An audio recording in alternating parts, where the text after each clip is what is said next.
You were talking about tone and Okay. how the tone can change with strings as well, and coding versus non-coding. We had a big question that I feel like we could just focus this whole thing on, and that is all about guitar pedals. What are the essential guitar pedals you should have? That's a great question. So essential guitar pedals. Obviously, I mentioned an analogy of going into a gas station and there's a million candy bars that you can choose from, right? These days, it's the same with pedals. But if you look at the different types or the different categories of pedals, there are a lot of different ones, but the main ones boil down to a few categories.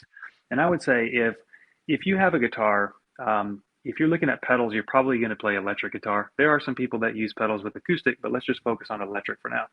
So if you're playing an electric guitar, you're going to be playing through an amp. Some amps don't have reverb, and reverb is an effect that just adds space to the sound. It makes it sound like you're in a bigger room, or you can just hear the room sound rather than being what's called completely dry. So let's start with a dry amp. Let's assume you have a dry amp. And then what that means is when you play the string, when you play the guitar, all you're hearing is the strings themselves. The noise that's coming out of the amp is only from the strings, and that's it. There's no other effects, right? So the first thing that most people do is you want to add. It depends on your style too. So I should make a disclaimer because a lot of people have different tastes in sounds and what kind of sounds they want, which will determine what kind of pedals they use. So I'm just going to give a general what kind of pedals do most people use, okay, depending on what style of music that you want to play. Now, back to the reverb. Assuming you have a completely dry amp, which means when you strum, all you're hearing is the guitar strings themselves. That's it. You probably want to make your sound a little bit wetter. And what that means is adding space. So adding a little bit of reverb. So it sounds more musical. It just sounds easier to listen to. It's not harsh. It's not so dry and like a dry twig or something that feels like it just doesn't feel right. It doesn't feel good when it's so dry like that. So adding a little bit of reverb will make it feel like you're in a room with somebody. Okay. And you can adjust the size of the room depending on what type of reverb. There's a bunch of different types of reverb, but I'm just focusing on the essential effect here, which is reverb. So you can make it sound like you're in a big cathedral with a huge echo, or just a tiny coffee shop, something that's very up close. I would say that's number one. Actually, let me back up. Number one is a tuner. If you don't have a tuner, some people have clip-on tuners. Those are usually easier, honestly. But I would say if you don't have that, get a pedal tuner and put that first thing on your pedal board if you have one, because you want to be in tune. Number one. So I would say tuner is number one, and then reverb would be number two. I would also say I would recommend two more. One would be a distortion pedal.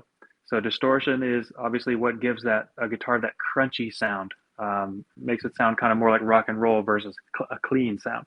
You can get a clean sound within the amplifier. Lots of amplifiers these days have distortion sound or gain built into the amp, but a lot of times you might want a different type of gain or a different type of crunch.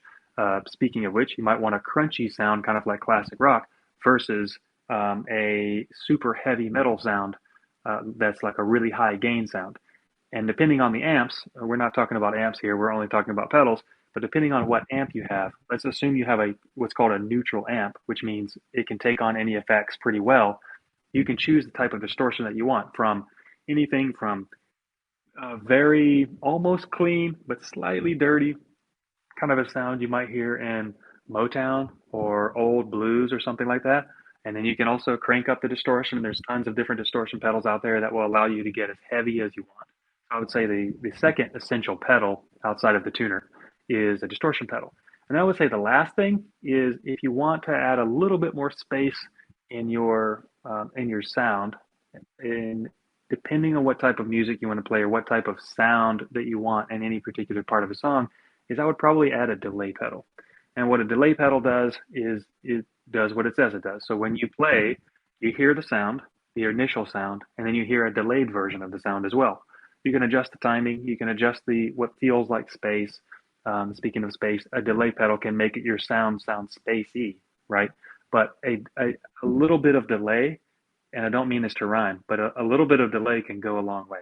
What I mean is, if you're playing with a band, or if you're recording on top of a band with where there's tracks in the background, a little bit of delay can just somehow set your guitar into the mix. It can make it seem like part of the same painting. And I know it sounds kind of strange, but rather than hearing separate instruments, let's say you hear a track and then you hear a guy playing a guitar over the top of that. You could tell that the guy over the top is playing over the top of a song. But if he adds a little bit of delay and if his playing is good, it actually sounds like he's part of the song, like he's part of the recording. So that's what a little bit of delay can do for you. So with essential pedals, I would say at a bare minimum, get a tuner. You might want a little bit of reverb to make your sound a little wetter. You probably want a distortion pedal, depending on what type of music you want to play. And then obviously, I would probably add a delay pedal as well, just so you have that option to have a delay effect and add more space to your sound. Yeah, good. Yeah, you described everything that I do every day as far as setting up the template ready to play. It's just distortion, delay, reverb, and really tooling with those as needed for leads versus rhythm parts and everything as well to fit in. Hey there, and thanks for watching.